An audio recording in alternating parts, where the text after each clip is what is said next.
now opening this up at the risk of being thrown out of the meeting and being muted shortly.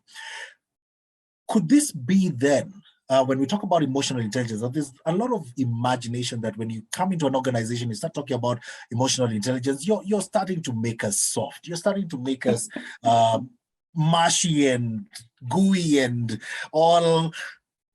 You're taking the hardness out of this thing that is business and the workplace. And could that be the reason why our panelists are all ladies today? And that's where now I get thrown out. What you could even say you are taking away the bossiness. I'm no longer the boss, because now you're making this person who cannot hold people accountable and cannot, I don't want people to come and cry and hang around me and hang on my skirt and my jacket. You know what I mean? Yeah, but is that the truth? We can hear from Mucha and Vicky. Thank you for adding into that, Aileen. I feel safe now. So maybe just to bust some of the myths around emotional intelligence, and you've seen it all. I'm sure you've seen it all in your years of practice, and you've had it all. Maybe we could start with you, Mucha. Yeah, so there are a number of myths around emotional intelligence. And, for me, when I was reflecting on some of the myths that exist around EQ, I was thinking around, what are the ones that I have heard the most? And one is what you've said, this idea that emotional intelligence is being soft. And especially when you think about the competency of emotional intelligence, which is empathy, one of the competencies of emotional intelligence, which is empathy, there's a perception that empathy is being soft. When I have conversations with leaders as a coach and we talk around the topic of empathy, there is some pushback. This idea that, I can't be soft, I can't be nice, I don't want to have, as Aileen says, people hanging around my skirt and bursting into tears. Many see empathy, and that's just one of the subsets of emotional intelligence, as a soft thing, and expressing empathy as a sign of weakness. We think empathy is being nice or tolerant, feeling sorry for your people, or giving them the benefit of the doubt always. But there's nothing soft about being empathic.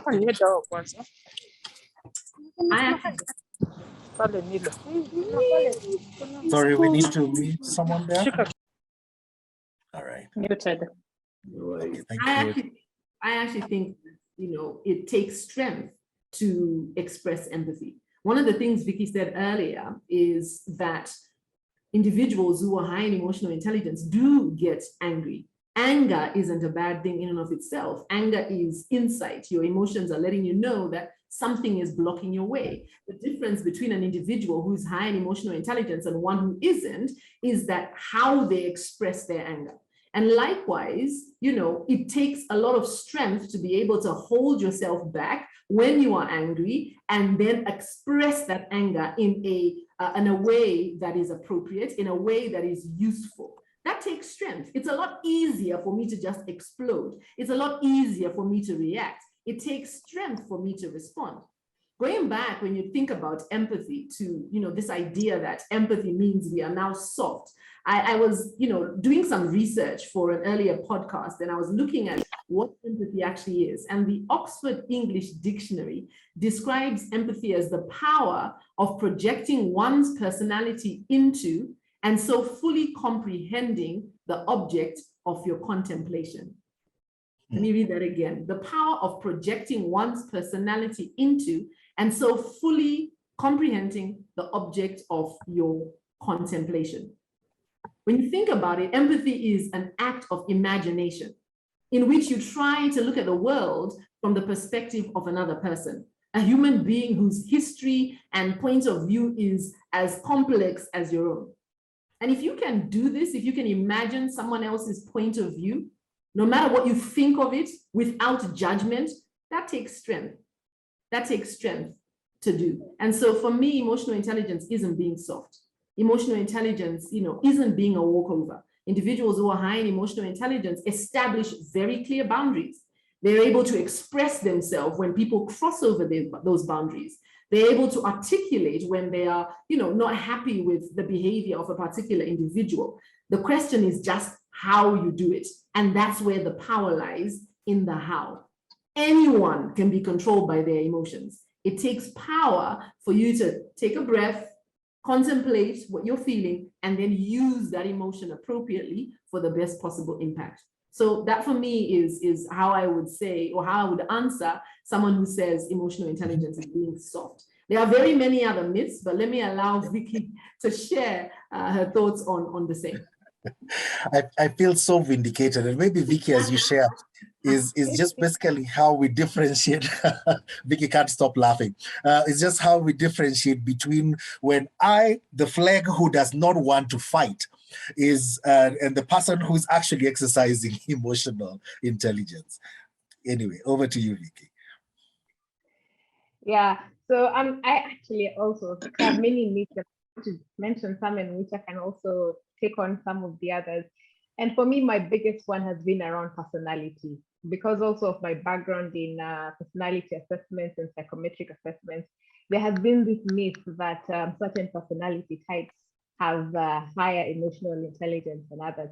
And you know, the interesting thing about this is that the personality itself will differ depending on your personality. So some people will tell me, oh, the soft guys, the guys at the bottom, the more reflective ones, those have higher EI. Then guys are like, no, the guys who speak out more, you know, you can tell what they're thinking, those are the guys with higher EI. And you find that, and in fact, I remember running a class where people had selected individuals coming into the organization based on personality, because they imagined that personality would gel more with everyone in here because they have higher AI. So that's a myth, and I think it's been documented a lot. You can Google it, you'll find a lot of papers on it. Because the first point of self-awareness, of emotional intelligence, is always self-awareness. All personalities have their strengths, all personalities have their challenges. In fact, I don't think that's actually true.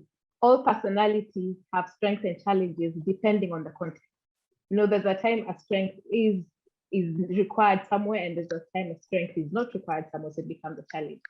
So for me, that has been the biggest myth, and I like talking about it. And then the second one, which especially has come from your gender, David, is that emotions have nothing to do with the decisions that you make. Everyone imagines that I think you throw your emotions out the window, and then you sit in some space and you make a decision devoid of any particular emotion whatsoever. There is research by a guy called Anthony Damasio. I can send the link and you can share with the leadership, where they do a lot of extensive work around the brain. And they actually say that you cannot make a decision without an emotion. So guys whose brain has actually been damaged in the area where there's the emotional part, that I will not go into because that's not my forte, find it difficult to make decisions. So what does that tell you about even the clothes that you wore today, David? What does that tell you? So every time I sit there, guys are like, no, this emotional thing. Me, when I make my decisions, my wife is very emotional.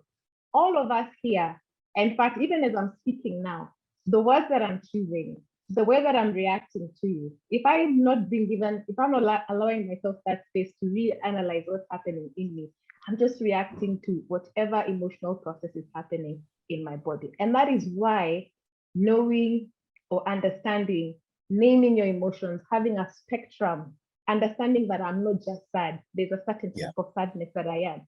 Expanding that is actually a very, very, very intelligent thing to do. Imagine something that affects all the things that you're doing and you don't know anything about it. I think it's a very, very intelligent thing to do. Yeah. Wow. I really like that last Mucha, point. you want to add into that? Yes, I need to jump in. I really like that last point that Vicky made. And one of the analogies I like to use is the idea that you wouldn't drive your car blindfold. And so when you are not paying attention to your emotions, it's like driving your car blindfold, because emotions drive behavior. Wow. As Vicky says, research into the brain shows us that it's actually the emotional part of the brain, which is the amygdala, that drives our feeling. The amygdala releases chemicals into the body that actually, cause us to feel and cause us to act.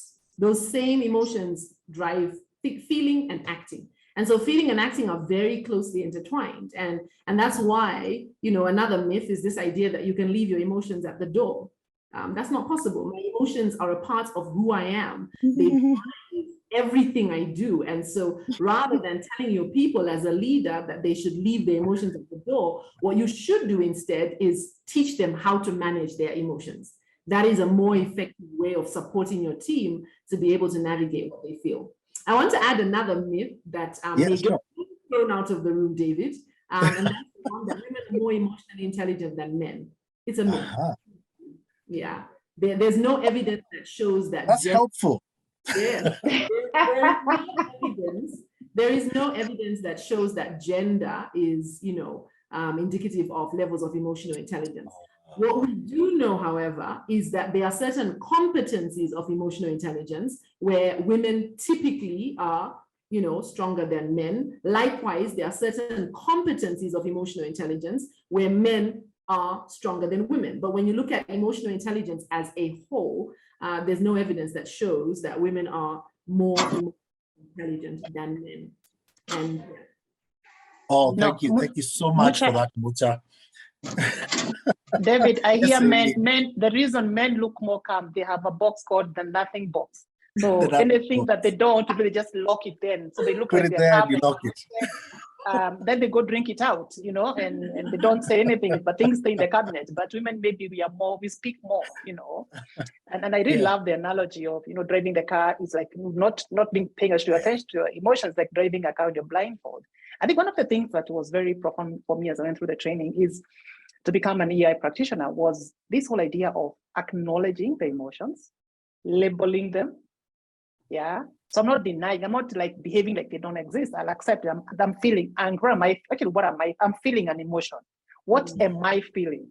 Labeling that emotion and then exploring where is that coming from? And which I spoke about, the whole iceberg thing, that which we are seeing is being held by another mass beneath. And one of the things we teach in coaching is for every coach who goes through the training or every leader who goes through a process is to be able to go underneath how they show up. What are the things below? And digging as deep as the core identity of the person. Because some of the things that we see showing up as behavior, they're not just happening now. Some of them happened, some of the events happening with our children, young children in school, with our parents, with our siblings, as we went through the journey of life, with all the experience we've gathered, things happen, events happen in our lives every day. And then we learn to make meaning and create beliefs around this, how to respond to things. And so when such things happen, we respond the same way. But is it really true that that's how we should always respond to things? That belief you formed 20 years ago, does it still hold today? So and I think that's when the coaching comes in to help the people, on the journey of developing their EI to go deep into themselves and understand, why do I always, react this way to this thing? Why does this particular thing trigger me? Why does, the other day I was talking to a friend of mine who actually told me, I didn't know my friend, but I don't like the scent that you wear. And I'm like, gosh, this is the scent, it's my signature scent. It reminds me of somebody that I really had a bad relationship with, And so it sticks in my nostrils for so long after we meet. So I told her, get me an alternative one, but this has my signature scent. And it's an event that happened. And so she associates that particular scent with a bad person. Yet I'm her friend and I'm a good person. So she just had to tell me, Mola, if you could mute yourself. And so it's the same thing with our behaviors. Where is that coming from? And that's where the coaching now comes to help you unearth and become aware of the beliefs you've held, and then start interrogating them. Are they true? Is it true really that people who wear this scent are bad people? Is it really true? Is it really true that, I walk into a room that has men, I have to, behave in a certain way because men look at women as, as weak or whatever it is. Is it really true? So, and I think when you start exploring our behaviors from a belief system, then you start then dissociating with that emotion and that trigger, for a lifetime, because then the actual truth is then held up.